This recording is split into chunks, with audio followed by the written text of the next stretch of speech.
महाकाली सन्धि गर्दाखेरि देशलाई कस्तो लाभ हुन्छ भनेर प्रचार गरिएको थियो।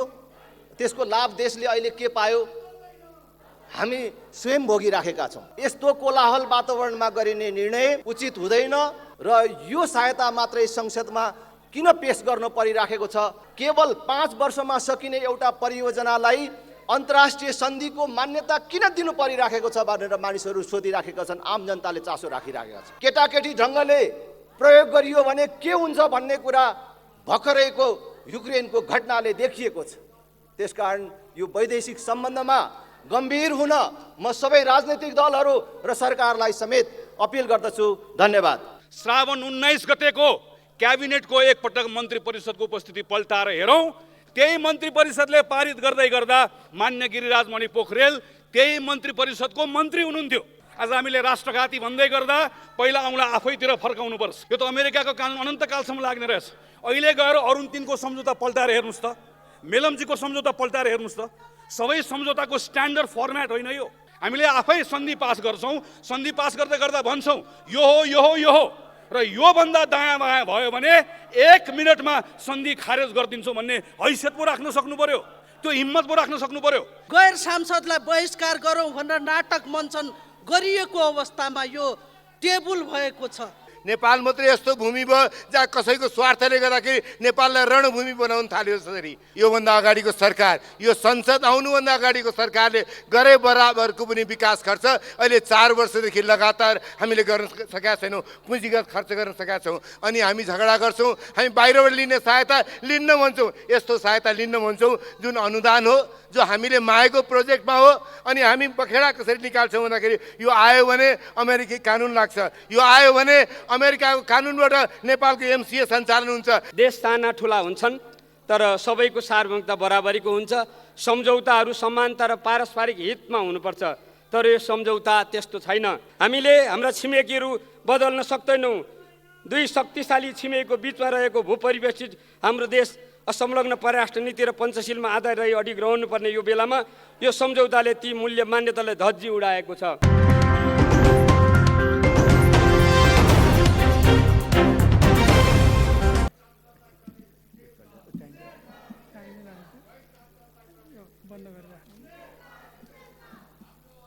सम्मानीय सभामुख महोदय,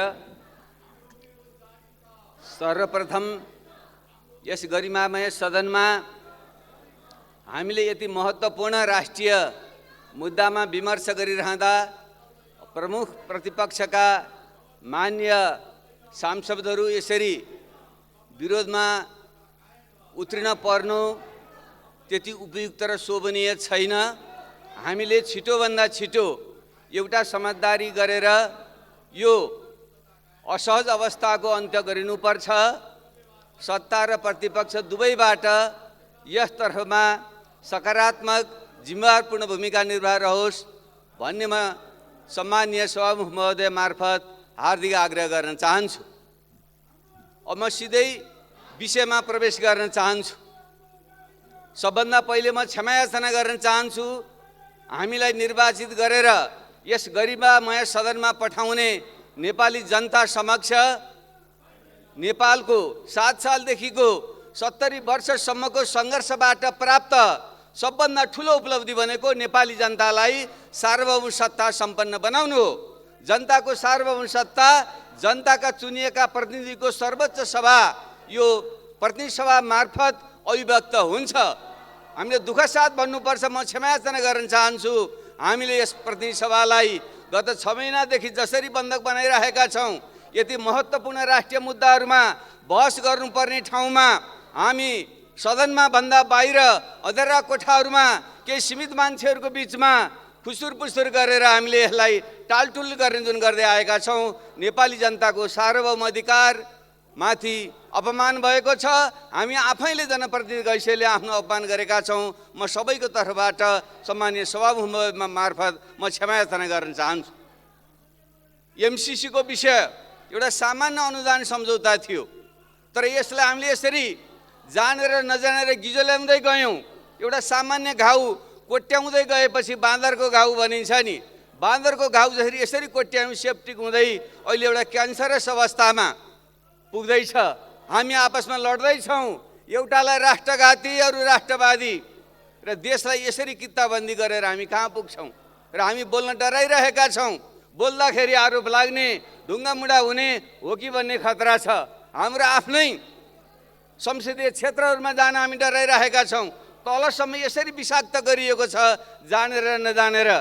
यसको हामीले आत्मसमीक्षा गर्ने कि नगर्ने? मलाई खुसी लागेको छ कतिपय हाम्रा मित्रहरूले भर्खरै एउटा समझदारी गर्नुभएको छ भन्ने मैले सुनेको छु।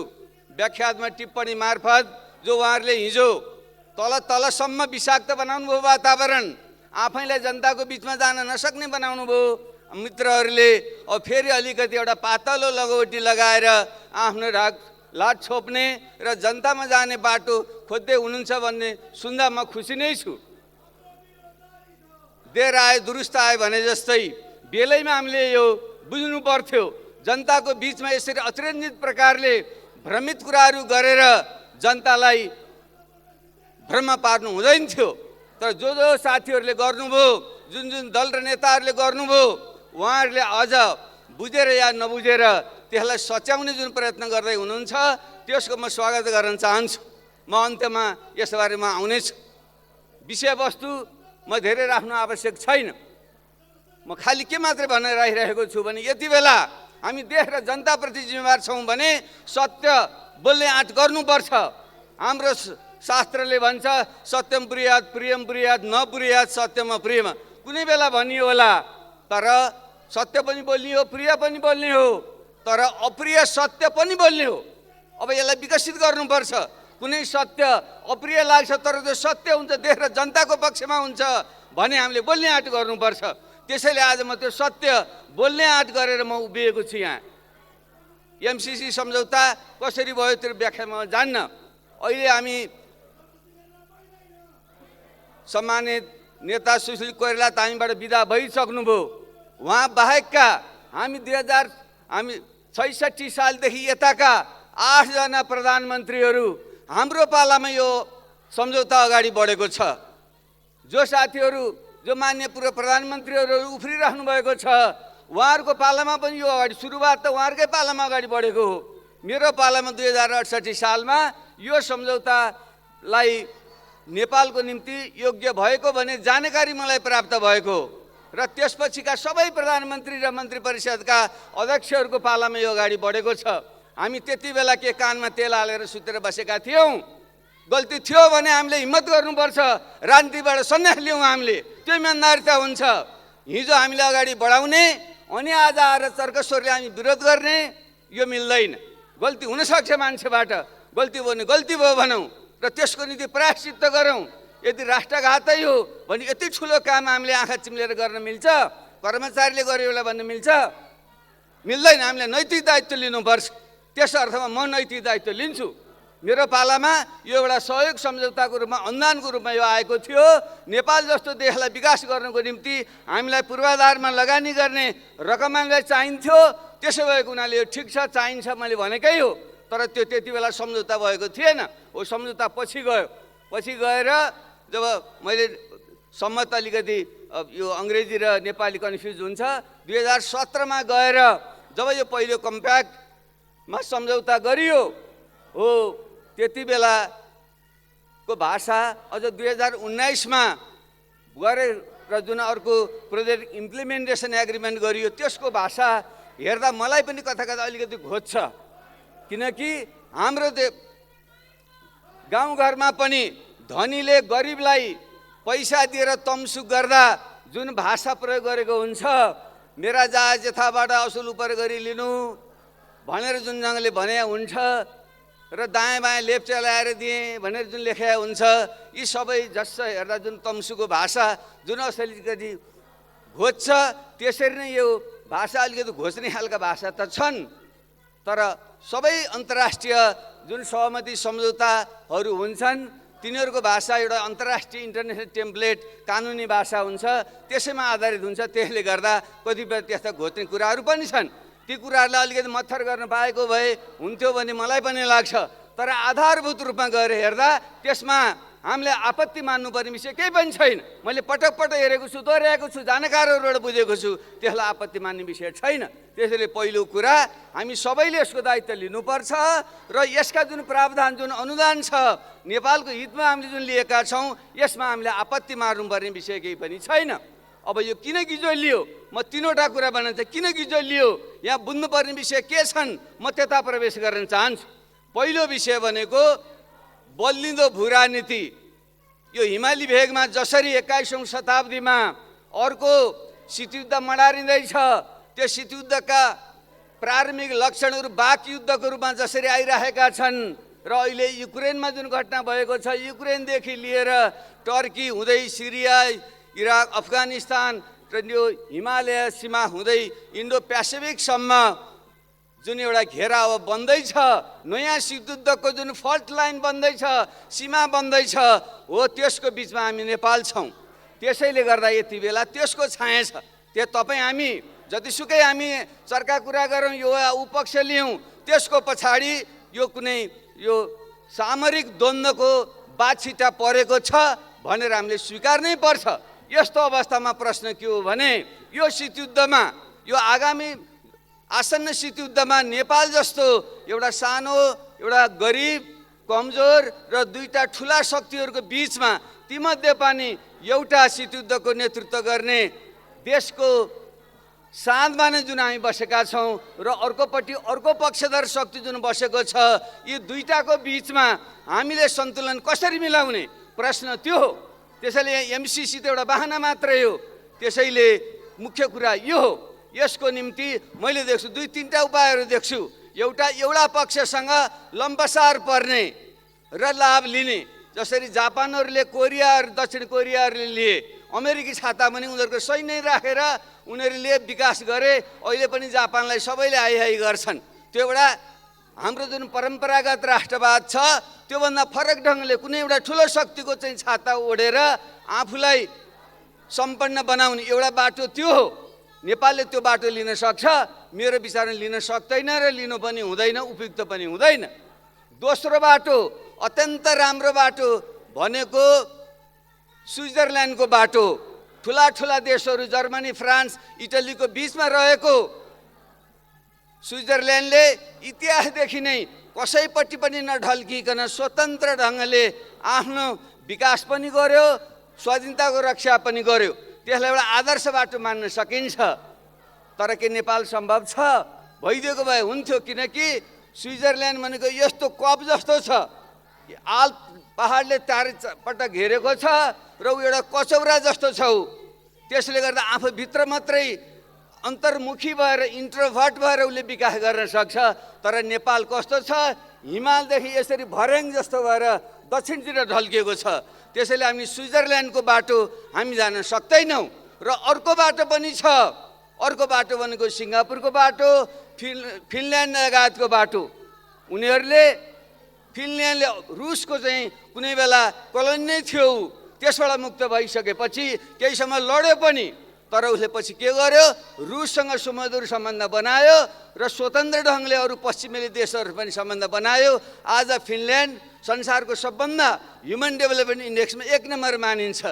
सिङ्गापुर पनि सानो टापु देश थियो, जुन हिन्द महासागर, हिन्द र पासिफिक महासागरको जुन समुद्री मार्गमा त्यो पर्छ। त्यस अर्थमा यसको जुन महत्त्व थियो, उसले त्यसको लाभ लियो। तर त्यसो गर्दाखेरि त्यति बेला उसलाई पैसा चाहिन्थ्यो। अहिले पूर्वी एसिया त्यति विकसित थिएन, चीन लगायतका देशहरू त्यति धनी भइसकेका थिएनन्। त्यसैले उनले अमेरिकातिर ढल्के, अमेरिकाबाट पैसा लिए, तर चीन लगायतका देशहरू सुमधुर सम्बन्ध राखे र चाहिँ सिङ्गापुर बन्यो। एउटा त्यो मोडल हो। त्यसैले मलाई लाग्छ, सोचौँ हामीले, मेरो प्रस्ताव मलाई त कता लाग्छ भने हाम्रो भूराजनीति र हाम्रो विकासको अवस्था हेर्दा कतै फिनल्यान्ड र सिङ्गापुर जस्तो बाटो नेपालले लिनुपर्ने हो कि एमसिसीको बारेमा छलफल गर्दा हामीले त्यतापट्टि सोच्ने हो। र दोस्रो मुद्दा भनेको, म समयको अभावमा छिटो गर्दैछु, दोस्रो मुद्दा भनेको हाम्रो विचारधारात्मक प्रश्नको कुरा हो। यहाँ किताबबन्दी हेर्नुहोस्, एक थरी साथीहरू 60 र 70 को दशकको जुन पहिलो विश्वयुद्ध कालमा एउटा कित्तालाई हामीले साम्राज्यवादी विस्तारवादी भन्थ्यौँ, अर्को कित्तालाई चाहिँ समाजवादी आदर्श देश भन्थ्यौँ हामी त्यति बेला। अहिले एक थरी साथीहरू त्यही पुरानो ह्याङओभर बोकेर बसिरहनु भएको छ। आज त्यस्तो हो? साम्राज्यवाद भनेको के हो? लेनिनको साम्राज्यवादको परिभाषा भनेको के हो? साम्राज्यवादको परिभाषा भनेको पुँजीको निर्यात गरेर, चाहे त्यो औद्योगिक पुँजीको रूपमा, चाहे वित्तीय पुँजीको रूपमा, चाहे अन्य पुँजीको रूपमा निर्यात गरेर त्यसबाट मुनाफा लिने र आफू सम्पन्न बन्ने, अर्कालाई चाहिँ परनिर्भर बनाउने, त्यो प्रवृत्ति साम्राज्यवाद हो। आज त पुरै देश, पुरै विश्व चाहिँ पुँजीवादी भूमण्डलीकरण भएको छ। पुँजीवादको चपेटाभन्दा बाहिर कोही पनि छैन। हामीले हिजो समाजवादी भनेर मानेका देशहरू आज सबभन्दा धेरै पुँजीको निर्यात गर्छन्। म देशको नाम लिन चाहन्न। त्यस हिसाबले लेनिनको परिभाषामा जाने हो भने हिजो हामीले समाजवादी भनिएका देशहरू आज सबभन्दा ठुला साम्राज्यवादी छन्। त्यसैले 60 र 70 को आँखाले विचारधारामा आधारमा होइन, आजको यथार्थमा हेरेर हामीले हेर्ने हो। विचारधारात्मक आधारमा यसको चाहिँ पक्ष विपक्ष हामी नगरौँ। तेस्रो कुराभन्दा विकासको बाटोको कुरा हो। हामी नेपाल, हामी सबैलाई थाहा छ, गरिब छौँ, छिटो विकास गर्नु छ। कसरी गर्ने? विकासको निम्ति हामी सबैलाई थाहा छ, पुँजी चाहिन्छ, प्रविधि चाहिन्छ, श्रम चाहिन्छ, बजार चाहिन्छ। हो, त्यसको आधारमा मात्रै आधुनिक अर्थतन्त्र बन्छ। हो, श्रम हामीसँग छ, बजार पनि हामीसँग छ, हाम्रै पर्याप्त नभए पनि छरछिमेकमा छ, तर हामीलाई पुँजी र प्रविधिको अभाव छ। हो, त्यसको निम्ति एउटा सूत्र हुन्छ अर्थशास्त्रमा, हाम्रो जस्तो पिछडिएको देशले, कृषि प्रधान देशले एउटा औद्योगिक अर्थतन्त्रमा फड्को मार्ने हो भने केही दशकसम्म हामीले 2 अङ्कको आर्थिक वृद्धि दर हासिल गर्नुपर्छ। 2 अङ्कको आर्थिक वृद्धि हासिल गर्नलाई आफ्नो जिडिपी, जुन कुल कार्यस्थ उत्पादन हुन्छ, त्यसको 40% आसपासमा हामीले लगानी गर्नुपर्छ। अहिले हाम्रो जिडिपी करिब 45 खर्ब छ। त्यसको 40% भनेको 18 खर्ब हुन आउँछ। तर हाम्रो वार्षिक बजेटै 16-17 खर्बको छ। हाम्रो विकास बजेट जम्मा 5-6 खर्ब अर्बको छ। निजी क्षेत्र सबैतिर हेरेर हामीले लगानी हेर्ने हो भने हामीले जम्मा 7-8 खर्ब मात्रै हामीले लगानी गर्न सक्छौँ। हामीलाई चाहिएको छ 18 खर्ब प्रत्येक वर्ष।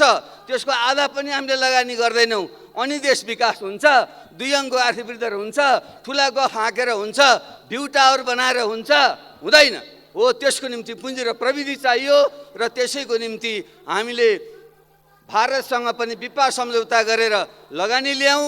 चीनसँग पनि BRI को जुन प्रोजेक्टहरू छ त्यसमा सहमति गरेर त्यसको पनि पुँजी प्रविधि ल्याउँ र अमेरिकासँग पनि जुन MCFC लगायतका प्रावधानहरू छन् त्यसबाट पनि हामीले दिएको अनुदान सम्झौता ग्रहण गरौँ र बाटोघाटो, बिजुलीका लाइन जस्ता ठुला पूर्वाधारमा लगानी गरौँ। यो विकासको बाटो हो। यसलाई चाहिँ छोडेर हामी चाहिँ अब राष्ट्रवादका मात्रै माला जपेर बस्छौँ भने हामी, हाम्रा छोराछोरी देशमा कोही बस्दैनन्। हामी बुढाबुढीहरू मात्रै बसेर ढुङ्गा र माटोको मात्रै राष्ट्रियता जपेर बस्छौँ भने हामी कहीँ पनि पुग्दैनौँ। त्यस हिसाबले पनि सम्मानीय सभामुख महोदय, सबै हिसाबले हामीले MCC मार्फत जो अनुदान सम्झौता छ, अनुदान सहयोग छ, यसलाई लिएर जानु नै उपयुक्त हुन्छ। यसतर्फ हामीले ध्यान दिउँ। अब के गर्ने जहाँसम्म कुरा छ, मेरो आग्रह छ, हामी सबैले, प्रमुख प्रतिपक्षसँग पनि मेरो आग्रह छ, गठबन्धनका साथीहरूसँग पनि आग्रह छ, हामीले एकमतले यसलाई पारित गरेर हामी अगाडि बढौँ। यो नै नेपालको चाहिँ हितमा छ। यस निम्ति आवश्यक कदम चलाउँ। अब जो अहिले सहमति भएको कुरा छ त्यसलाई को भ्रममा पनि हामी नपरौँ। साथीहरूले त्यो भ्रम जुन जनतामा हिजो छर्नु भएको छ, इमान्दारितापूर्वक गएर भनौँ हामीले बुझेका रहेनछौँ, हामीले बुझौँ, यो लिनुपर्ने कुरा छ भन्दा इमान्दारी हुन्छ। अब पनि हामीले भनेको कुरो त ठिकै हो, तर सत्ता छोड्न सकिएन, सत्ता छोड्दा अप्ठ्यारो पर्ने भयो। त्यसैले हामीले यो झिनो एउटा लाज छोप्ने बाटो भनेर व्याख्यात टिप्पणी गरौँ भन्ने कुरा नगरौँ। त्यसले फेरि भोलि गल्ती गरिएछ भन्ने हुन्छ, जनता भ्रममा पर्छ। त्यसो नगरौँ। यिनै शब्दका साथ म बिदा भन्नुहुन्दा अगाडि मलाई अत्यन्तै मनपर्ने एउटा विद्वान JK गालब्रेथले भनेका थिए, politics is not art of possible, it consist in choosing between disastrous and unpalatable भन्थे उनले। राजनीति भनेको सम्भावनाको खेल मात्र होइन, राजनीति भनेको सत्यानाश र अप्रियता बिचको छनौट हो। जब देश सत्यनाशतिर जाँदैछ, बर्बादीतिर जाँदैछ भने त्यसको विकल्पमा अलिकति अप्रिय भए पनि अप्रिय कुराको छनौट गर्नु राम्रो हो। एमसिसी अनुदान अलिकति अप्रिय भए पनि देशको हितमा छ, यसको ग्रहण गरौँ। यिनै शब्दका साथ म बिदा हुन्छु। धन्यवाद। मान्य श्री सुरेंद्र कुमार कार्की, मान्य श्री प्रमोद शाह,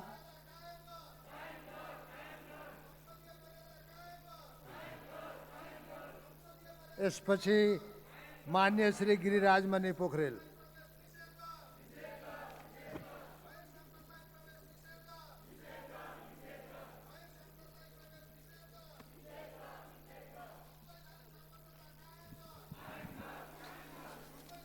सम्मान्य सभामुख महोदय, आज यो कस्तो दुर्भाग्य छ हामीलाई कि आज देशको प्रमुख प्रतिपक्षी दल नेकपा एमाले बेल घेराउ गरेको अवस्था छ भने अर्कोतिर आम जनताद्वारा एमसिसी को विरुद्धमा रोडमा आएको अवस्था छ। र यस्तो अवस्थामा हामी आज यस्तो गहन छलफल गर्नुपर्ने विषयलाई हामी आज यो बेल घेराउको अवस्थामा आज छलफल गरिरहेको अवस्था छ। त्यसले गर्दा म सभामुख महोदयलाई मैले आज यस्तो अवस्थामा यो छलफल भइरहँदा मलाई साह्रै दुःख लागेको छ सभामुख महोदय। तर पनि आज यसमा छलफल गर्नै पर्ने भएकोले आज एकातिर मानवतावादी को हिसाबले हेर्ने हो भने आज मानव अधिकारको पनि हनन भएको अवस्था छ। आज हामी यत्रो बेरदेखि आज नेकपा एमालेका साथीहरूलाई उभ्याएरै आज छलफल गरिरहेको अवस्था छ। यो मानवताको पनि उल्लङ्घन भएको छ सभामुख महोदय। मैले फेरि पनि आग्रह गर्न चाहे, यो विषयलाई एमसिसी को विषयलाई यसो हेर्ने हो भने यो देशमा एमसिसी चाहिएको पनि सबै पार्टीलाई हो।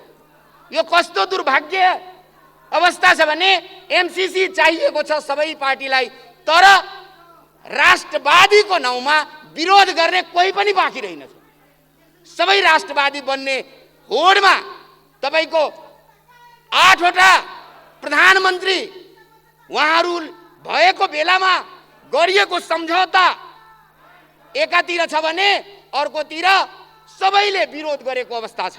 त्यसले गर्दा यो यस्तो अवस्थामा मैले पुनः यो छलफल भइरहँदा यो राष्ट्रवादी चरित्र देखाउने र अराष्ट्रवादी चरित्र देखाउने यो होडबाज चलेको छ सभामुख महोदय। त्यसले गर्दा मैले के आग्रह गर्न चाहे, यो एमसिसी नेपालको सन्दर्भमा भन्ने हो भने यो एमसिसी लाई अराष्ट्रियवादी हिसाबले प्रस्तुत गरेको छ सभामुख महोदय। यो अराष्ट्रिय तत्त्व हो भनेर व्याख्या गरेको छ सभामुख महोदय। र यसले आज वास्तवमा भन्यो भने यसलाई जसरी सबै पार्टीका अध्यक्षले जसरी विगतको दिनमा प्रधानमन्त्री भएको बेलामा समझदारी गरेछ, त्यसले गर्दा यसलाई राष्ट्रिय सहमतिकै आधारमा अगाडि बढाउनु पर्ने हो। यसलाई राष्ट्रिय सहमतिको आधारमा अगाडि बढाउनु पर्ने विषय हो, तर चाहिँ बढेको अवस्था छैन। तर पनि अहिले आएर हाम्रा गठबन्धनका राष्ट्रिय नेतृत्वले आज एमसिसीमा भएका केही त्रुटिहरूलाई व्याख्यात्मक व्याख्या गरेको अवस्था छ र त्यो व्याख्यात्मक अवस्था आज सदनमा प्रस्तुत हुने अवस्था छ र सदनमा यो व्याख्यात्मक व्याख्या प्रस्तुत भएर यो वास्तवमा भन्यो भने म धारामा जान चाहदैन, तर त्यहाँ जुन सैन्य गठबन्धनको कुरा छ, त्यहाँ लेखा परीक्षणको कुरा छ, त्यहाँ जो ट्रान्समिसन लाइनहरू हुन्छ त्यसको ठाउँको कुरा छ, कर छुटको कुरा छ र हाम्रो नेपालको संविधानको माथि त्यो सम्झौता हुनेछ, त्यस्ता कुराहरूलाई आज निक्योल गरेको छ 11 वटा बुन्दामा। वास्तवमा आज अमेरिकाले पनि आज जो व्याख्यात्मक टिप्पणी भएर आज अमेरिकालाई पठाउने काम भएको छ, त्यो अमेरिकाले पनि यसलाई वास्तवमा यदि यो अनुदान हो र यो गरिब राष्ट्रलाई यदि सहयोग गर्ने, यदि इच्छा र आकाङ्क्षा राखेको छ भने यसमा अन्यथा कुनै कुरा दिमागमा राखेर कुनै कुरा गलत कुनै राष्ट्रियलाई आघात पुग्ने राष्ट्रिय स्वाधीनतामाथि खतरा हुने खालका कुनै पनि गतिविधि अमेरिकाले चाहिँ गर्नु हुँदैन र एउटा पवित्र सोचका साथ अगाडि बढ्ने यदि इच्छा र आकाङ्क्षा यदि अमेरिकाको छ भने जति पनि व्याख्यात्मक टिप्पणी भएर अमेरिकालाई जुन पठाएको पत्र हो त्यो पत्रको जवाब तुरन्तै आए पश्चात अनि चाहिँ सदनबाट यो कुराको पास गर्नुपर्ने अवस्थाको सिर्जना हुनुपर्छ सभामुख महोदय। त्यसैले मैले आग्रह गर्न फेरि पनि चाहे यस्तो अवस्थामा आज हामी एमसीसी को छलफल गर्ने जुन अवस्था छ यो अवस्था साह्रै दुःखद अवस्था हो सभामुख महोदय। पुनः म सम्पूर्ण पार्टीहरूले समझदारी गरेर यो कुरालाई पास गर्नुपर्ने अवस्था देखेको छु सभामुख महोदय। 5 मिनट यसपछि मान्य श्री रेणुका गुरुङ।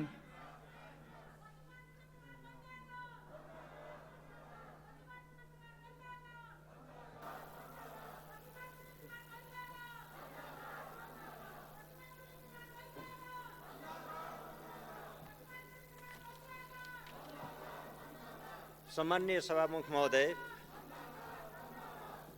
अहिले सिङ्गो राष्ट्रिय राजनीतिको केन्द्रीय मुद्दा बन्न पुगेको एमसीसी को विषयलाई लिएर मुलुक ध्रुवीकृत अवस्थामा छ।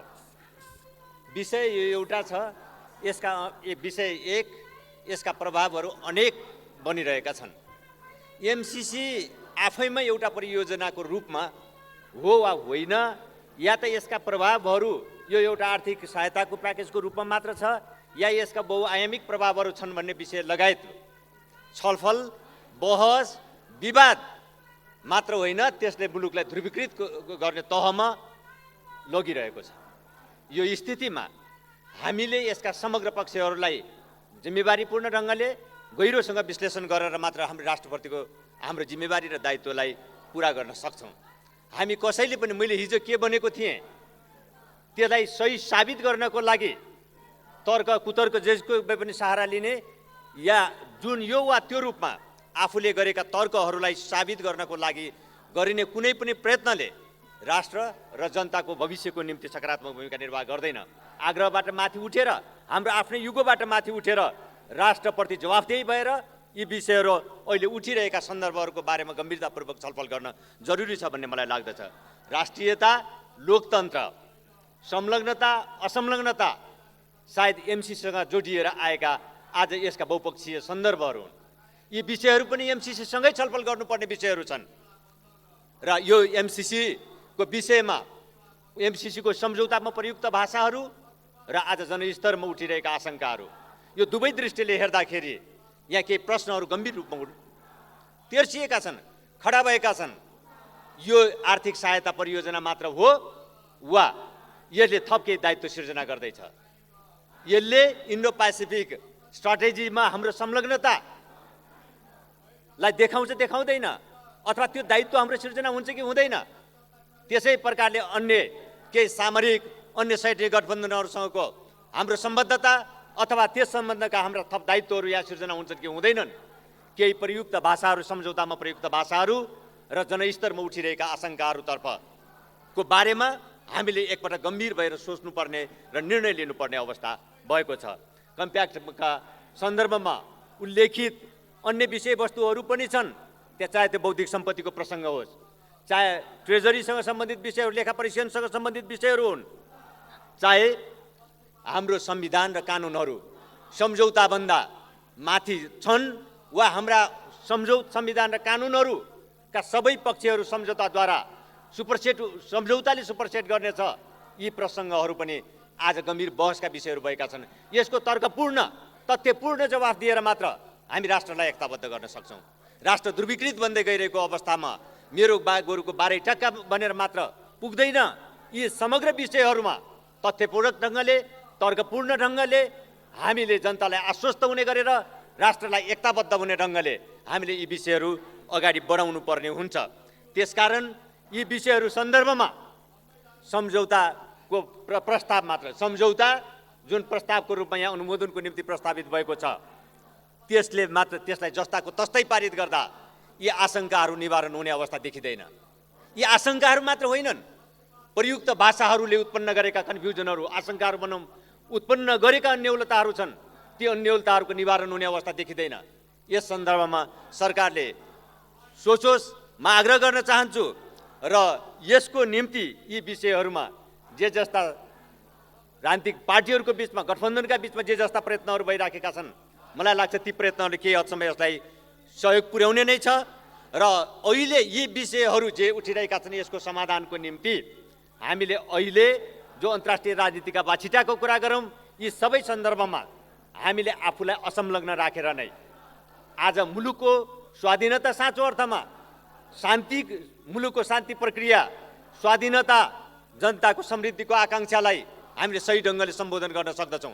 हाम्रो असंलग्न परराष्ट्र नीतिलाई, स्वतन्त्र परराष्ट्र नीतिलाई कार्यान्वयन गर्नको लागि हामीले भन्नै पर्ने हुन्छ हामी सबैसँग विकास साझेदारी गर्छौँ। हामी आर्थिक सहायताको रूपमा सबैसँग साझेदारी गरेर अगाडि बढ्दछौँ। तर अन्य राजनीतिक र सैन्य दायित्वहरू सिर्जना हुने कुनै पनि विषयवस्तुहरू हाम्रो लागि अहिले स्वीकार्य हुँदैन। हामीले यो कुरा भन्न सक्नु पर्दछ। हामीले हाम्रो असंलग्न परराष्ट्र नीतिको व्यवहारिक कार्यान्वयन भनेको आज यी उठिरहेका व्यवहारिक कार्यान्वयन आर्थिक प्याकेजको, सहायता प्याकेजको रूपमा हामी एमसीसी ग्रहण गर्दछौँ। बाँकी सैन्य एवं राजनीतिक दायित्व सिर्जना गर्ने अन्य पक्षहरू हाम्रो निम्ति अस्वीकार्य छन्। यो भनेर मात्रै यथार्थमा असंलग्न परराष्ट्र नीति र हाम्रो स्वतन्त्र परराष्ट्र नीतिको हामी व्यवहारिक रूपमा कार्यान्वयन गर्न सक्नेछौँ। त्यसैले सम्माननीय सभामुख महोदय, यी विषयहरूमा जे इन्डो पेसिफिक स्ट्राटेजीको प्रसङ्ग होस्, चाहे अन्य सैन्य र सामरिक गठबन्धनमा सहभागिता र सम्बद्धताका प्रश्नहरू हुन्, लेखा परिच्छेदका कुराहरू हुन्, बौद्धिक सम्पत्तिमाथिको स्वामित्वको प्रश्न होस्, यी विषयहरू सम्बन्धी सरकारले एउटा स्पष्ट दृष्टिकोण बनाएर संसदलाई जवाफ दिनुपर्दछ। यो विषयमा सरकारको धारणा के हो त्यो कुरालाई स्पष्ट गर्नुपर्दछ। र म अन्तमा के भन्न चाहन्छु भने, सम्माननीय सभामुख महोदय, यो सबै कुरा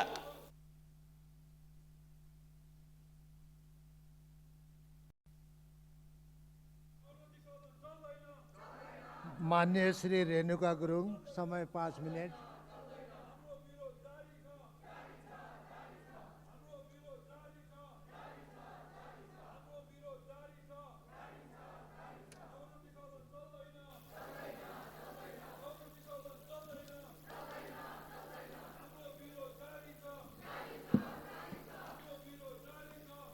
सम्माननीय सभामुख महोदय, आज एमसीसीका कारण देशका राजनीतिक दल, आम जनता र समाजका बौद्धिक वर्ग बीचको ध्रुवीकरण बढेको छ। सडकमा बढ्दो विरोध र संसदमा प्रतिपक्षको बावजुद एमसीसी टेबल हुनु नेपालको दुर्भाग्य हो।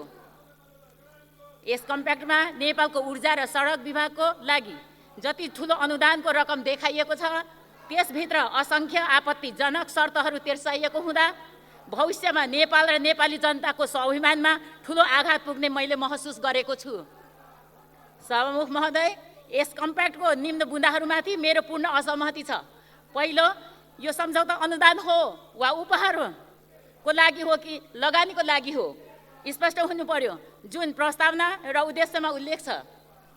दोस्रो, आर्टिकल 2 को सेक्सन 2.8 जुन बुँदाले एमसीसीलाई नेपालको कानुन अनुसार लागू हुने सबै करबाट उन्मुक्ति दिने प्रावधान छ, जसको कारण एमसीसी ट्याग लागेका कुनै पनि सामग्री तथा सेवा चार्टर गरी आयात तथा निर्यात गरे तापनि नेपालको भन्सारले रेकर्ड तथा स्क्रिनिङ गर्न पाउने छैनन्।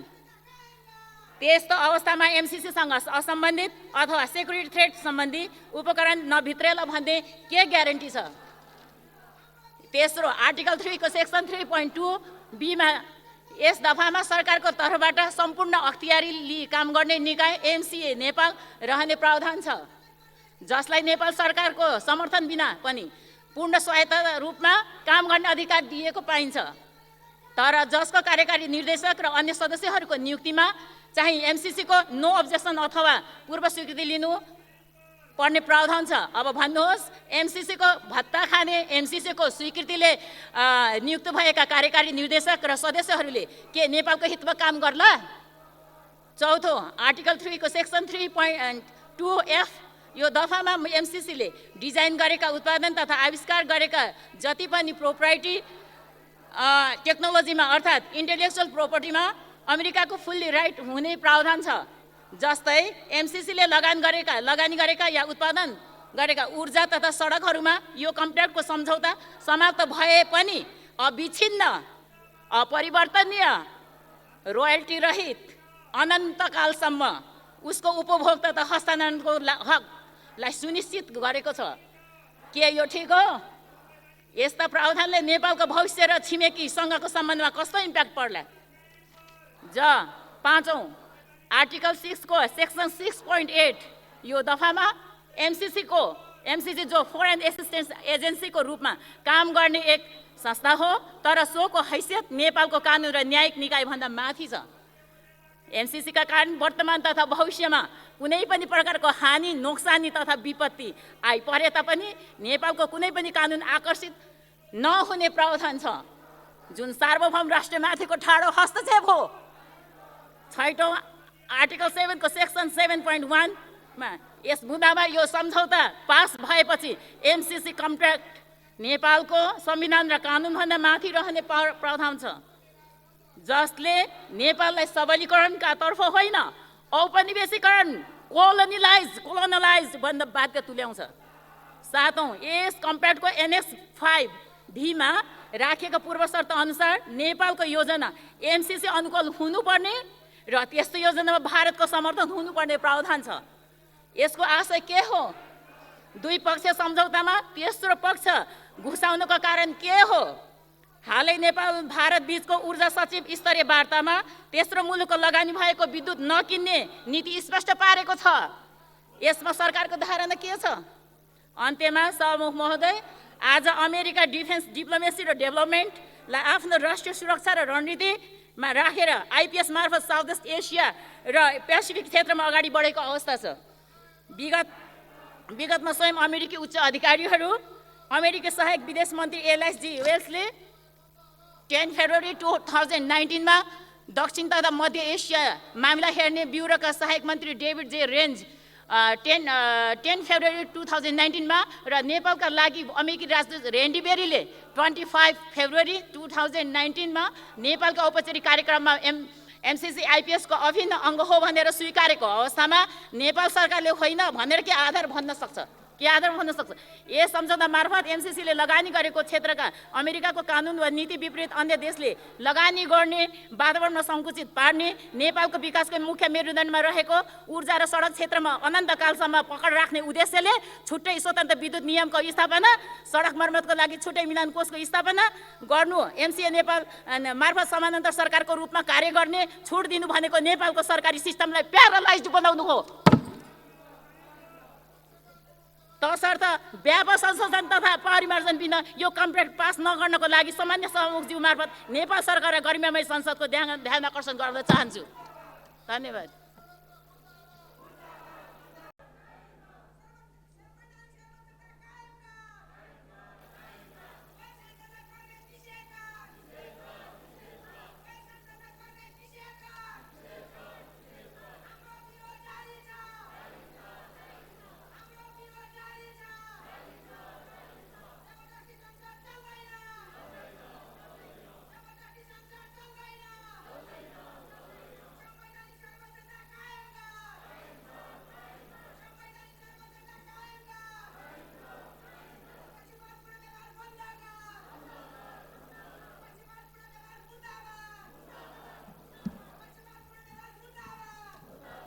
सम्माननीय सभामुख महोदय,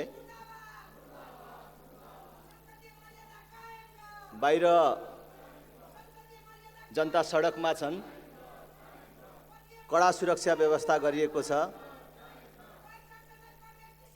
काँडे तार लगाइएको छ। एकातर्फ संसदभित्रै संसदको सबभन्दा ठुलो दल नारा जुलुसमा छ। यस्तो बेला पुरै देशको ध्यान केन्द्रित भएको, आम जनताले चासो राखेको एमसिसी सम्झौता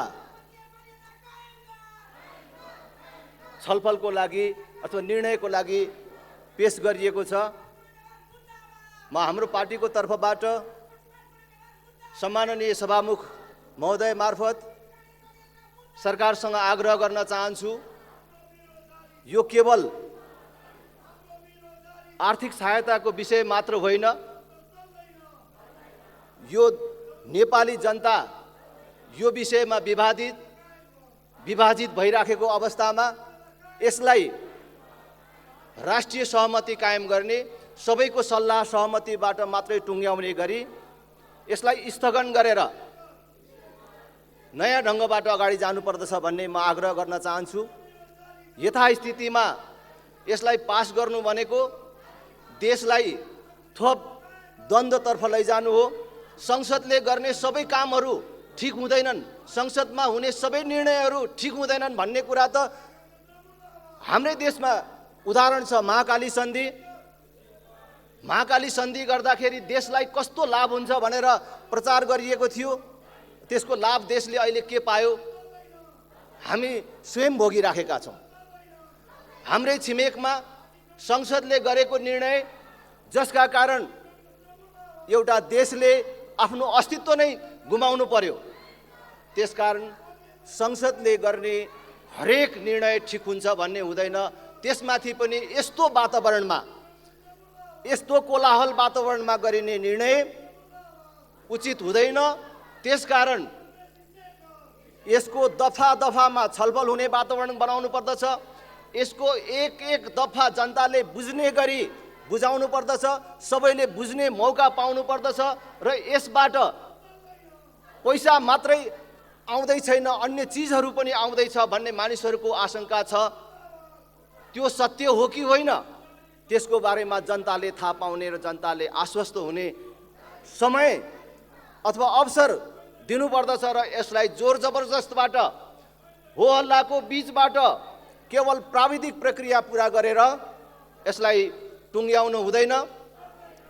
सामान्यभन्दा सामान्य जनताले पनि भनिराखेका छन्,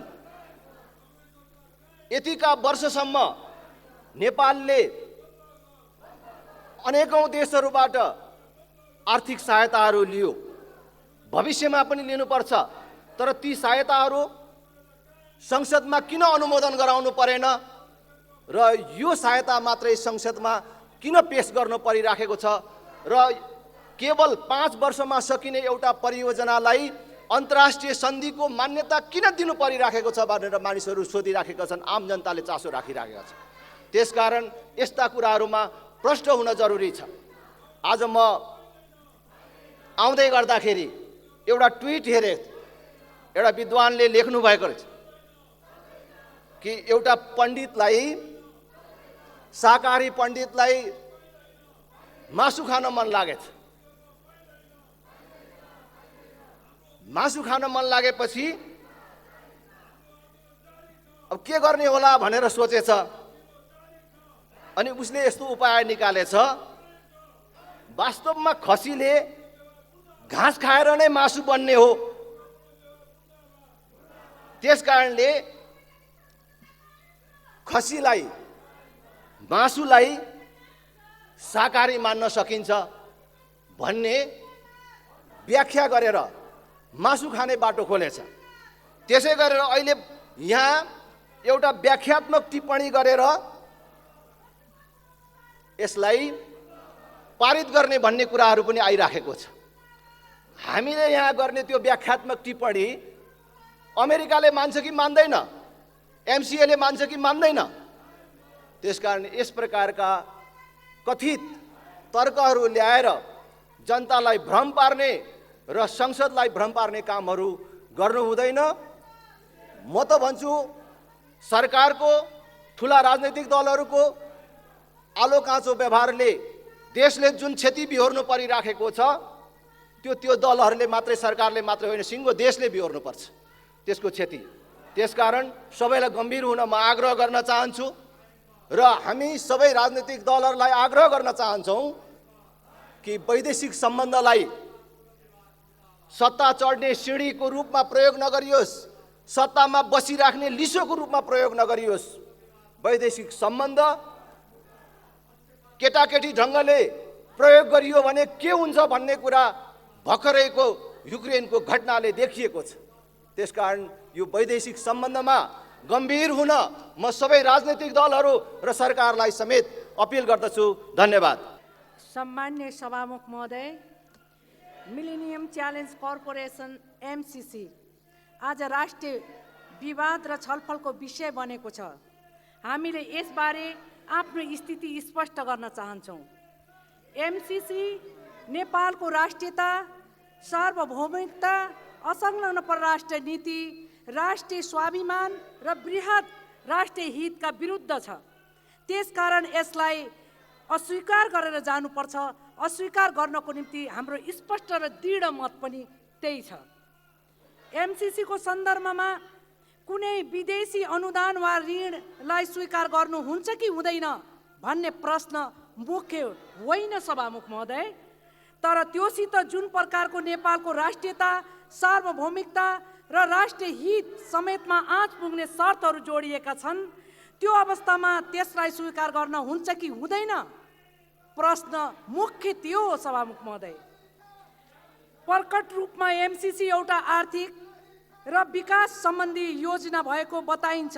तर अमेरिकाका उपविदेश मन्त्री डेभिड जे रान्जले सन् 2019 साल मईमा नेपाल भ्रमणको बेलामा र अमेरिकाका सहायक विदेश राज्य मन्त्री एलिस वेल्सले सन् 2019 भियतनाममा भ्रमणको बेलामा एमसिसी इन्डो पेसिफिक रणनीति आइपिएस को नै अङ्ग भएको कुरा बताएका छन्।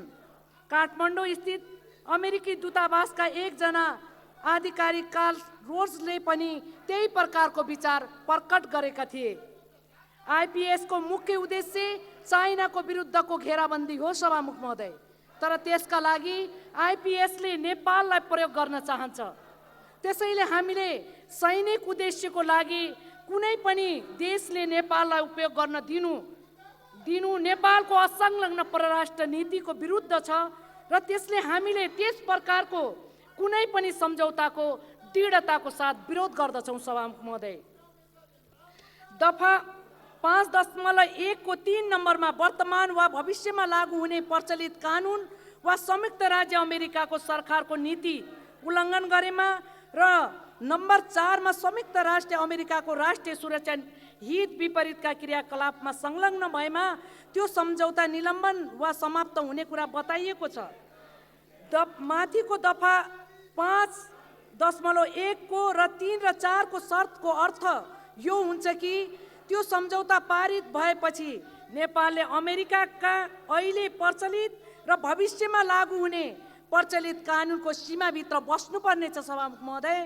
त्यसको दफा 5.1 को 4 नम्बर बुँदाको अर्थ यो हुन्छ नेपालले अमेरिकाको सुरक्षा हितको सीमाभित्र रहेर नै काम गर्नुपर्नेछ। त्यो सुरक्षा हितको कुनै परिभाषा दिएको छैन सभामुख महोदय। त्यसकारण त्यसको व्याख्या गर्ने अधिकार अमेरिकालाई नै हुनेछ। त्यसरी नेपाल धेरै सधैँ अमेरिकाको सुरक्षा हित अन्तर्गत नै रहनुपर्नेछ। अमेरिकालाई उक्त सम्झौता अन्तर्गतको कुनै पनि आर्थिक कारोबार उक्त सम्झौताको विपरीत भएको लागेमा सामा ब्याज समेत सम्पूर्ण रकम नेपालले अमेरिकालाई फिर्ता गर्ने व्यवस्था पनि त्यो सम्झौतामा गरिएको छ सभामुख महोदय। एमसिसी को सम्झौताको दफा 5.3 को ख मा अन्य जुनसुकै व्यवस्था गरिएको वा अन्य व्यवस्था हेर्ने गरी अन्य कुनै सम्झौता गरिएको भए तापनि त्यसका कतिपय दफाहरू 2.7, 2.8, 3.2, 3.7, 3.8, 5.2, 5.3, 5.4 तथा 6.4 अन्तर्गतका जिम्मेवारीहरू त्यो सम्झौता निलम्बन वा समाप्ति भए पनि नेपालले पालन गर्नुपर्नेछ। त्यसैले नेपालले एकपल्ट त्यो सम्झौता पारित गरेपछि सधैँ त्यसमा नै बाँधिरहनु पर्नेछ। दफा 7.1 मा प्रस्तुत सम्झौता लागू भए पश्चात प्रस्तुत सम्झौता र नेपालको राष्ट्रिय कानुन बाध्यमा प्रस्तुत सम्झौता लागू हुनेछ भनेर लेखिएको छ सभामुख महोदय। उक्त भनाइबाट उक्त सम्झौता नेपालको कानुनभन्दा माथि राखेको कुरा प्रष्ट छ। कानुनको अर्थ संविधान पनि हुन्छ। त्यसरी त्यो सम्झौता नेपालको संविधानभन्दा पनि माथि भएको कुरा प्रष्ट छ। त्यो सम्झौतालाई नेपालको कानुनभन्दा माथि राखिएको हुनाले त्यसलाई नेपालको सरकारले मात्र निर्णय गरेर प्राप्त भएन। त्यसैले त्यो सम्झौतालाई संसदद्वारा नै पारित गर्ने व्यवस्था गरिएको छ। त्यो सम्झौतालाई संसदले पारित गर्नु देशको लागि अत्यन्त गम्भीर र खतरनाक हुने कुरा प्रष्ट छ। त्यसैले नेकाको त्यो बेलाको सरकार र कर्मचारीहरूले पनि त्यसलाई संसदद्वारा पारित गर्ने अमेरिकी सुझावलाई स्वीकार गर्न तयार भएनन्। पछि ओली सरकारद्वारा नै त्यो सम्झौतालाई संसदद्वारा पारित गर्ने अमेरिकाको सुझावलाई स्वीकार गरिएको कुरा सञ्चार माध्यमद्वारा खुलेको छ। सभामुख महोदय, अमेरिकाले चीनको हौवा खडा गरेर एमसीसीलाई पारित नगरेमा अमेरिका नेपालप्रतिको अहिलेसम्मको नीतिमा पुनर्विचार गर्ने कुरा बताएको छ। त्यो नाङ्गो प्रकारको धम्की हो। सभामुख महोदय, नेपालले चीनसितको कुनै सम्बन्धको कारणले होइन, एमसीसीबाट नेपालको राष्ट्रियता र सार्वभौमिकता तथा असंलग्न परराष्ट्र नीति तथा नेपालको वृहत राष्ट्रिय हितमा आँच पुग्ने भएको हुनाले नै एमसीसी पूर्ण रूपले खारेज गर्नुपर्छ भनेर विरोध गरेको हो। सभामुख महोदय, एमसीसीलाई संसदद्वारा पारित गराउने अर्थ आत्मघाती हुनेछ। सभामुख महोदय, त्यसैले त्यो प्रस्तावलाई सम्मान्य सभामुख मार्फत संसदद्वारा सम्पूर्ण आदरणीय संसदज्यूहरूलाई यो एमसीसीको प्रस्तावलाई खारेज गर्नको निम्ति विनम्र अनुरोध गर्दछु। धन्यवाद। माननीय श्री राजेन्द्र लिङ्गदेन, समय 5 मिनट। सम्माननीय सभामुख महोदय, सर्वप्रथम त म सम्माननीय प्रधानमन्त्रीज्यूलाई यो राष्ट्र मुद्दामा हामी अहिले छलफल गरिरहेका छौँ, यो देशको भविष्यको बारेमा छलफल गरिरहेका छौँ। त्यसकारणले यो संसदमा जुन तरिकाको संसद अवरुद्ध हुने काम भएको छ, यो राष्ट्रिय इस्युमा राष्ट्रिय मुद्दामा छलफल गर्ने नजिकमा आउँदा पनि यसलाई शान्त पार्नको लागि यसलाई चाहिँ सबैलाई छलफलमा सहभागी गराउनको लागि म सम्माननीय प्रधानमन्त्रीज्यूसँग अनुरोध गर्दछु र साथै प्रतिपक्षी दलका नेता पूर्व प्रधानमन्त्री केपी शर्मा ओलीज्यूसँग पनि म अनुरोध गर्छु कि यो आज हामी जुन विषयमा प्रवेश गरेर छलफल गरिरहेका छौँ, तपाईले माग राख्नु भएको छ सरकारसँग, तपाईका माग पूरा भएका छैनन्, संसद अवरुद्ध गरिरहनु भएको छ। त्यो एक कारणले ठिकै होला, तर तपाई पनि यो एमसीसीको विषयमा धेरै अगाडिदेखि जोडिएर आउनु भएको छ र तपाई पनि यो देशको एउटा अगुवा प्रधानमन्त्री भइसकेको व्यक्तित्व हुनुहुन्छ। त्यसकारणले तपाईले पनि आफ्नो माग, पार्टीको माग भन्दा यो राष्ट्रको भविष्य ठुलो हो भन्ने कुरालाई बुझिदिनुपर्छ भनेर म अनुरोध गर्न चाहन्छु। अहिले हामी एमसीसीको विषयमा छलफल गरिरहेका छौँ। हामी सांसदहरू नखाउँ भने दिनभरिको शिकार, खाउँ भने कान्छा बाबुको अनुहार जस्तो स्थितिमा हाम्रा अगुवा नेताहरूले हामीलाई ल्याइ पुर्याउनु भएको छ। तपाईहरूलाई अध्ययन गर्यो भने मिलिजुली यो एमसीसी यो देशमा प्रवेश गराएको देखिन्छ। तर आज पार्टीगत स्वार्थले, व्यक्तिगत स्वार्थले तपाईहरू ओतप्रोत देखिनुहुन्छ। मलाई दुःख लाग्छ। यतिखेर हामी संसद सबैले यो एमसीसीको विषयमा छलफल गर्नुपर्ने हो। ठिकलाई ठिक र बेठिकलाई बेठिक भन्न सक्नुपर्ने हो। तर अहिले त्यस्तो बनिरहेको छैन। जनताले भोट दिन्छन् कि दिँदैनन् भन्ने तरिकाले यहाँ नेताजीहरू र पार्टीहरू प्रस्तुत भएको देखिन्छ। यो देशको लागि विडम्बना हो। एमसीसीका धेरै विषयहरू, चाहे सुरक्षा नीतिको कुरा होस्, चाहे नेपालको राष्ट्रिय कानुनभन्दा एमसीसीको कानुनमाथि हुने कुरा होस्, चाहे अमेरिकाले एमसीसी मार्फत लगानी गर्दा उसले इन्कम गरे बापत इन्कम ट्याक्स तिर्न नपर्ने कुरा होस्, चाहे हस्ताक्षर गर्नुपर्ने कुरा होस्, यी राष्ट्रघाती कुराहरू यो समान राष्ट्रको बिचमा भएको सम्झौता होइन। हाम्रा नेताहरूलाई म प्रश्न गर्न चाहन्छु, तपाईँहरूले हाम्रो देशको परराष्ट्र नीति अध्ययन गर्नुभएको थिएन?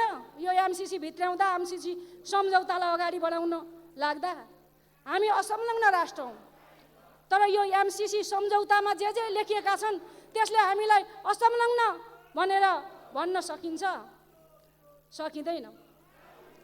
अहिले व्याख्यात्मक घोषणा गरेर पास गर्ने कुरा आएको छ।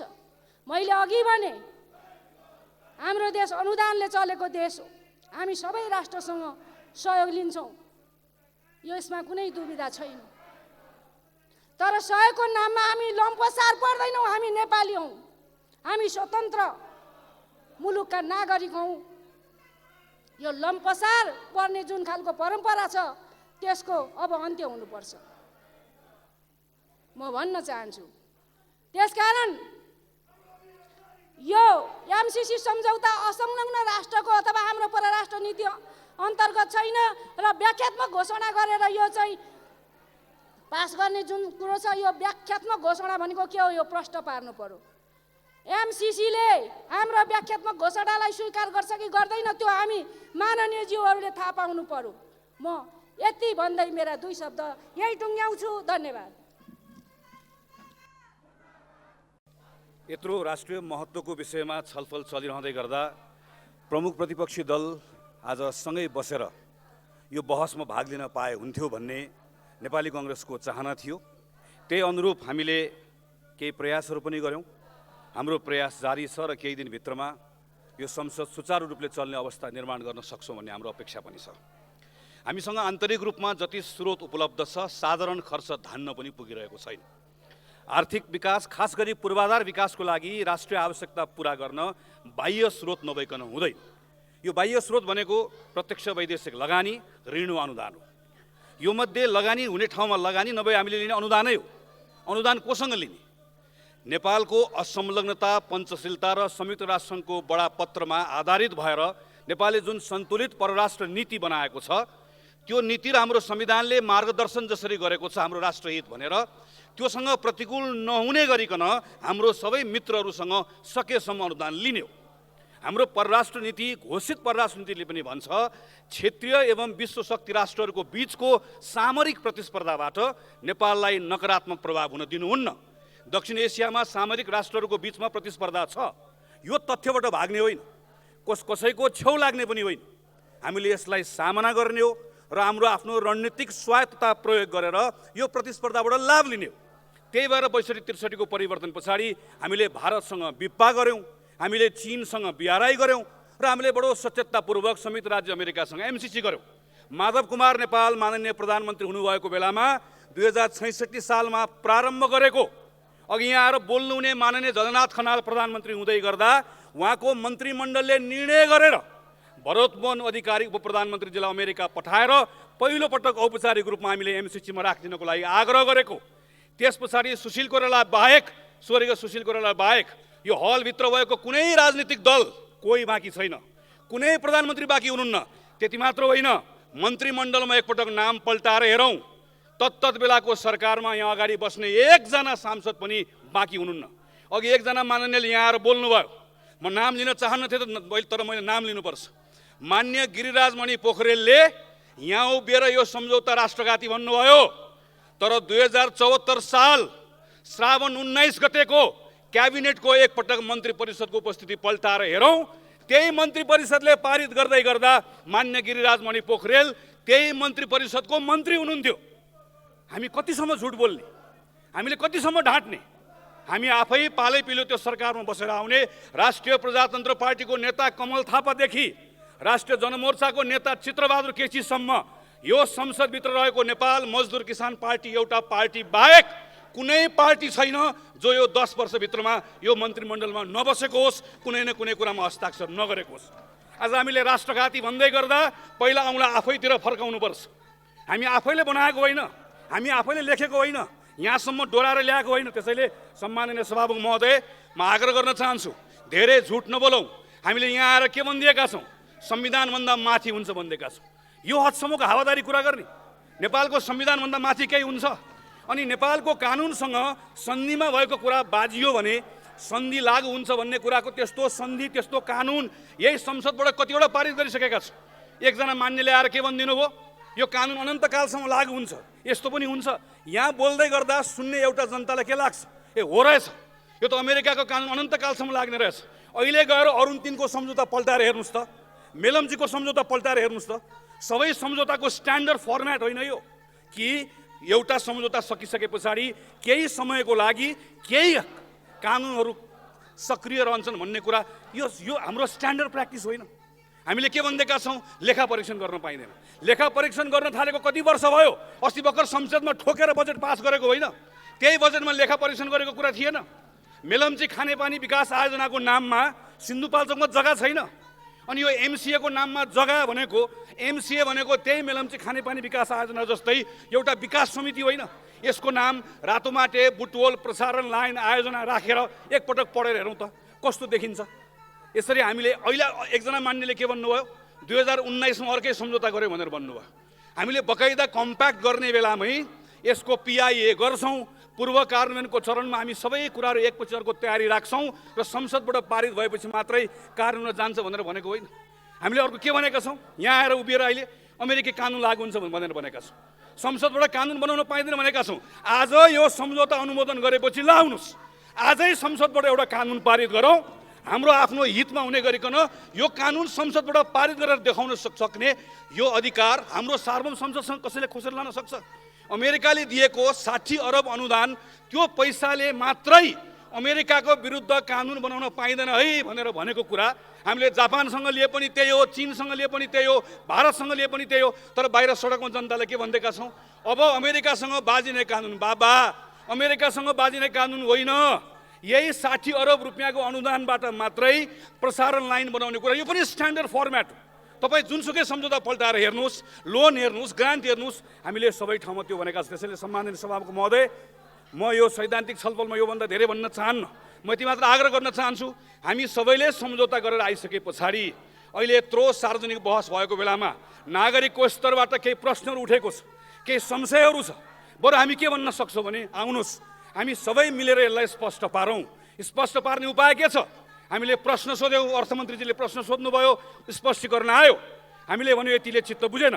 त्यसैले हामीलाई प्रचलित अन्तर्राष्ट्रिय कानुनले, नेपालको सन्धि ऐनले पनि एउटा अधिकार दिएको छ कि हामीले गरेको सन्धिमा हामीले आफ्नो बुझाइलाई, हाम्रो आफ्नो व्याख्यालाई बकाइदासँग सन्धि पारित गर्दै गर्दा घोषणा गर्न सक्छौँ। यो घोषणा आज म आग्रह गर्न चाहन्छु, म सम्माननीय सभामुख महोदय मार्फत मान्य मन्त्रीजीलाई भन्न चाहन्छु, नागरिकको स्तरबाट उठेका प्रश्नहरू कति ठिक होलान्, कति प्रश्नहरूको संशय होलान्, तर जेसुकै होस् संसदले आश्वस्त पार्नुपर्छ, सरकारले आश्वस्त पार्नुपर्छ।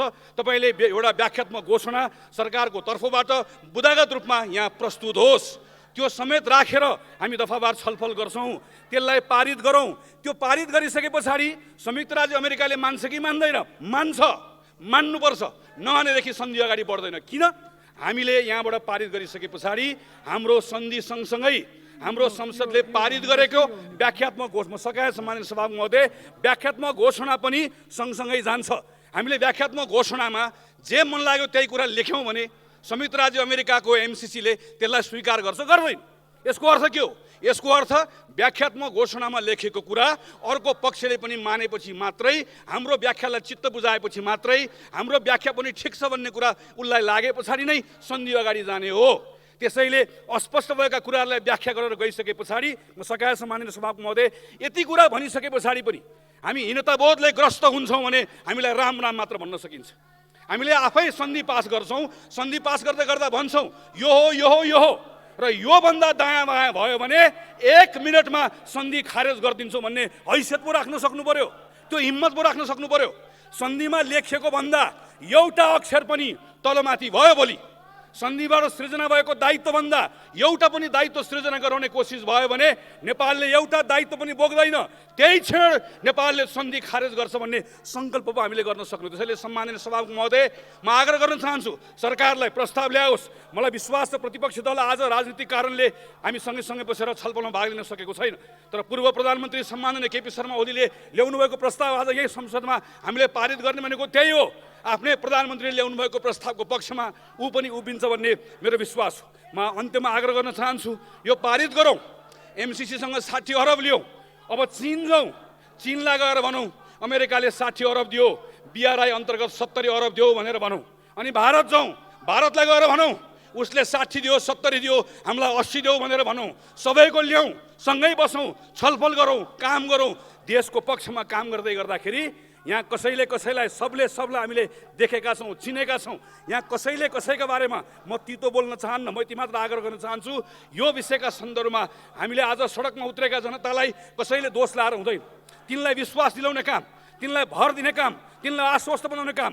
घर फर्कनुहोस्। सिङ्गो नेपालको संसद सत्ता पक्ष प्रतिपक्ष हामी एक ठाउँमा आएर हामीले नै गरेको सन्धि हो यो। यसमा एक ठाउँ पनि तलमाथि हुन दिन्नौँ। तलमाथि केही पर्यो भने सबैभन्दा पहिला हामी बेहोर्छौँ भनेर हामीले भनेर उनलाई आश्वस्त बनाउनु पर्ने ठाउँमा यो मञ्चमा आएर अझै उनलाई उचाल्छौँ भने त्योभन्दा गैर जिम्मेवारी पर्ने कुरा केही हुन सक्दैन। मन्त्री परिषदमा आफै बस्ने, हिजो आफै निर्णय गरेर आउने, अनि यहाँ आइसके पछाडि अहिले आएर लाज नमानिकन, सङ्कोच नमानिकन भन्छौँ भने हामीभन्दा गलत कोही हुन सक्दैन। त्यसैले सम्माननीय सभामुख महोदय, म एकपटक फेरि अन्त्यमा आग्रह गर्न चाहन्छु, यो सन्धिलाई अगाडि बढाउने क्रममा उठेका प्रश्नहरूको व्याख्यात्मक घोषणा, इन्टरप्रेट गर्ने इन्टरप्रिटेटिभ डिक्लेरेसन सरकारले ल्याओस्। त्यो सहित छलफल गरौँ, त्यो सहित मात्रै यस सन्धिलाई पारित गरौँ। यसको लागि आग्रह गर्न चाहन्छु। धन्यवाद। जय नेपाल। सम्माननीय सभामुख महोदय, आज हामी यो अवस्थामा जनता सडकमा आतङ्कतायी भइरहेका छन्। देशको प्रतिपक्षमा रहनुपर्ने दल पुस 5 को घटना बिर्सिएर, जेठ 8 को घटना बिर्सिएर एमसिसी जस्तो विषयलाई टेबल भइरहेर छलफल भइरहँदा जिम्मेवार रूपले अर्को महाकाली सन्धि बन्न नदिन रोक्नको बापत कथित सांसदहरूलाई, गैर सांसदलाई बहिष्कार गरौँ भनेर नाटक मञ्चन गरिएको अवस्थामा यो टेबल भएको छ। मलाई लाग्छ यसमा घोर आपत्ति छ।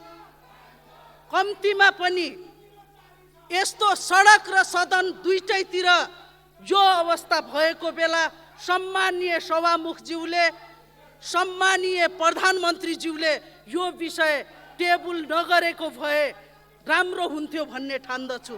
यद्यपि नेपालको स्वतन्त्रता, सार्वभौम भौगोलिक अखण्डता, स्वाधीनता र राष्ट्रिय हितको रक्षा गर्दै सार्वभौमिक समानताको आधारमा अन्तर्राष्ट्रिय सम्बन्ध कायम गरी विश्व समुदाय राष्ट्रिय सम्मानको अभिवृद्धि गर्नेतर्फ राज्यको अन्तर्राष्ट्रिय सम्बन्ध र निर्देशक सिद्धान्तले निर्देशित समेत गरेको र यो एउटा परियोजना, सम्बन्धित परियोजना व्याख्यात्मक घोषणा गरेर पास गर्ने भन्ने विषयमा स्वाभाविक रूपले अहिले पनि सरकारको ध्यान आकर्षण होस् भन्ने चाहन्छौँ। हामी यो देशका, यो देशभरिका सम्मानित जनताका भोटले सर्वोच्च स्थानमा उम्भिएर आज यो देशलाई एउटा परियोजनाले यो या त्यो रूपमा हामीलाई उभ्याइदिएको छ। जुन परियोजना आज यति परिपक्व भएर आयो, यो देशको राष्ट्रियतालाई हल्लाउन सफल भएको छ, यो देशका राजनेतालाई हल्लाउन सफल भएको छ। होइन भने अन्तर्राष्ट्रिय सम्बन्ध कायम भइरहँदा, अन्तर्राष्ट्रिय मर्यादा कायम भइरहँदा, पञ्चशीलताका आधारमा कूटनीतिक मर्यादालाई नागेर विदेश मन्त्रीले यो देशको प्रधानमन्त्रीलाई फोन मार्फत धम्क्याउने प्रवृत्तिको समेत घोर आपत्ति गर्दै स्वाभाविक रूपले यस्तो बेला टेबल भएको, छलफलमा भएको यो परियोजना अहिले पनि नेपालको हितमा छ कि छैन भन्ने ध्यान आकर्षण होस् भन्दै व्याख्यात्मक घोषणा गरेर पास गर्ने या नगर्ने भन्दा पनि यस्ता खाले अनुदानले एकपटक फेरि पनि स्वाभिमानी नेपालीको उच्च शिर हुने गरी हामी यस्ता विषयमा एकबद्ध भएर अगाडि बढौँ भन्ने चाहन्छु। धन्यवाद। माननीय श्री डाक्टर मिनेन्द्र रियाल, यसपछि माननीय अञ्जना बिसङ्खे।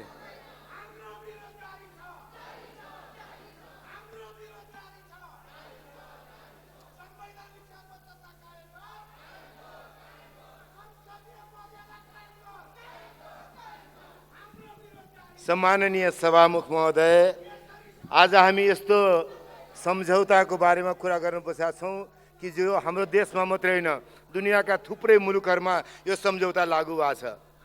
दुनियाँका 53 देशमा यो सम्झौता या त क्लोज भइसक्यो या क्लोजरको प्रक्रियामा छ। 10वटा देशमा कार्यान्वयनको अवस्थामा छ। 12वटा देशमा यो सम्झौता विकसित हुँदै गइरहेछ। हामी जस्तै अरू 2टा देश गरेर 3टा देशमा सिग्नेचर गरेर अड्केर बसेको अवस्था छ।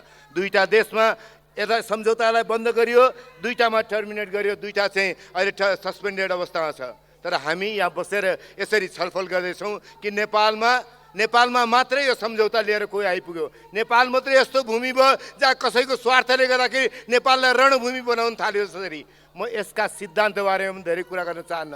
एउटा कुरा पक्कै अघि पनि पूर्ववक्ता मान्यहरूले भन्नुभएको छ कि नेपालमा हरेक वर्ष विकास खर्च, पुँजीगत खर्च 10 खर्ब नहुने हो भने हामीले चाहे जस्तो विकास हुन सक्दैन भनेर अहिले पनि योभन्दा अगाडिको सरकार, यो संसद आउनुभन्दा अगाडिको सरकारले गरे बराबरको पनि विकास खर्च अहिले 4 वर्षदेखि लगातार हामीले गर्न सकेका छैनौँ, पुँजीगत खर्च गर्न सकेका छौँ। अनि हामी झगडा गर्छौँ, हामी बाहिरबाट लिने सहायता लिन्न भन्छौँ। यस्तो सहायता लिन्न भन्छौँ जुन अनुदान हो, जो हामीले मागेको प्रोजेक्टमा हो। अनि हामी बखेडा कसरी निकाल्छौँ भन्दाखेरि यो आयो भने अमेरिकी कानुन लाग्छ, यो आयो भने अमेरिकाको कानुनबाट नेपालको MCA सञ्चालन हुन्छ, नेपालको बौद्धिक सम्पत्तिको अधिकार जान्छ। यी सबै विषयमा अथवा सरकारका जिम्मेवारी यो हुन्छन् अथवा 30 दिनमा अमेरिकाले मात्रै खारेज गर्न सक्छ भनेर हामीले यसरी प्रचार गर्दा यो म एक-एकवटा प्रावधानको बारेमा कुरा गर्दिनँ। सब बेकारको प्रचार हो। यसबारे जुनसुकै किसिमका व्याख्यात्मक टिप्पणीहरू लेखे पनि त्यसले अहिले भएको सम्झौतालाई न परिमार्जन गर्छ, न विकसित गर्छ, न त्यसलाई परिवर्तन गर्छ।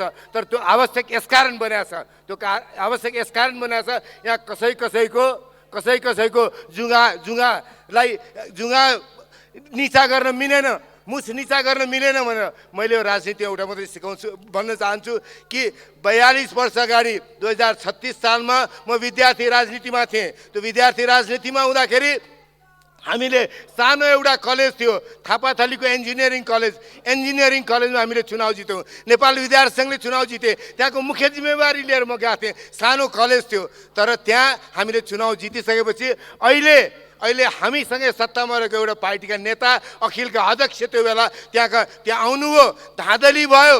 अब अमेरिकी साम्राज्यवाद, भारतीय विस्तारवादलाई परास्त गर्ने हो, तिनका दलालहरूलाई हामीले परास्त गर्ने भने लम्बा भाषण गर्नुभयो। मलाई साथीहरू भन्नुहुन्थ्यो चुनाव त हामी जित्यौँ नि, जिन्दाबाद भनेर हामी निस्कन पाउनै परेन भनेर। मैले भने साथीहरू पर्खिनुहोस्, उहाँहरूको यही बानी छ, यो परिवर्तन हुँदैन, कति वर्ष लाग्छ थाहा छैन। यो बानी परिवर्तनको लागि सुन्यौँ, उहाँले भाषण गर्नु जानु 1 घन्टा पछाडि अनि हामी यो जित कसको, नेभी सङ्घको भन्दै नारा लगाउँदैनौँ।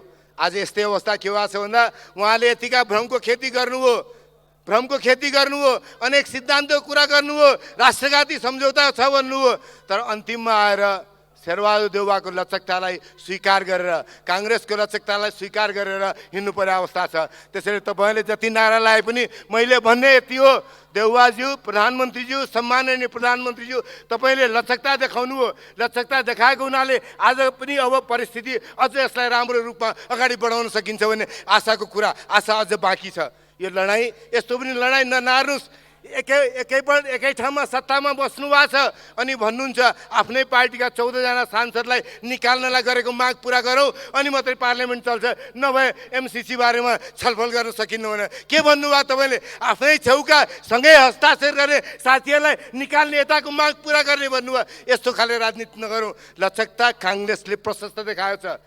गिरिजाप्रसाद कोइरालाले शान्ति प्रक्रियामा लिएर आउँदा संविधान बनाउने क्रममा त्यो लचकता देखाउनु हो। सुशील कोइरालाले त्यो लचकता देखाउनु, सधैँ भन्नुभयो सहकार्य एकता मेलमिलाप त्यसै गरी संविधान बनाउनु हो। अहिले शेरबहादुर देउवाले यति लामो समयसम्म पर्खेर तपाईँहरूका सबै कुण्ठाहरूलाई बाहिर प्रदर्शित गर्नु हो। धेरै जिते नभन्नुहोस्, सडकमा मान्छे उचाल्नु हो, चुनावपछि यो सम्झौता ठिक हुन्छ, चुनाव अघि राष्ट्रघाती छ भन्नु हो। अहिले पनि आएर आधी लाम आएर भन्नुहुन्छ राष्ट्रघाती छ भनेर, आधी लाम भन्नुहुन्छ यो सम्झौता ठिक छ भने यो राजनीति नगरौँ, नेपाली जनतालाई गुमनाममा नराखौँ। अब पनि अमेरिकी साम्राज्यवादलाई, भारतीय विस्तारवादलाई यहाँबाट हामीले परास्त गर्छौँ भन्ने यो गुमान नलिउँ। चीन र भारतबाट सहायता लिउँ, BRI-बाट पनि लिने सहायता लिउँ। यो सहायता हामीले MCC-बाट लिन्छौँ भने अरू परियोजनाका लागि हामी सहायता चीनबाट लिउँ। यसरी नेपालको विकास गर्ने बाटोमा जाउँ। चीन र भारत दुवैबाट फाइदा लिउँ,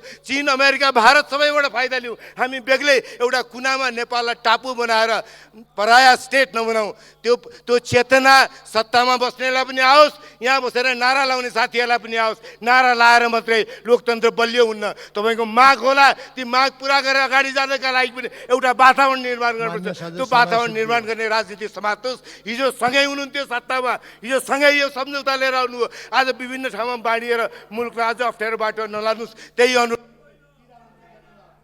श्री गिरिराजमणि पोखरेल, समय 5 मिनट। त्यसपछि मान्य श्री नीरा देवी जयरू।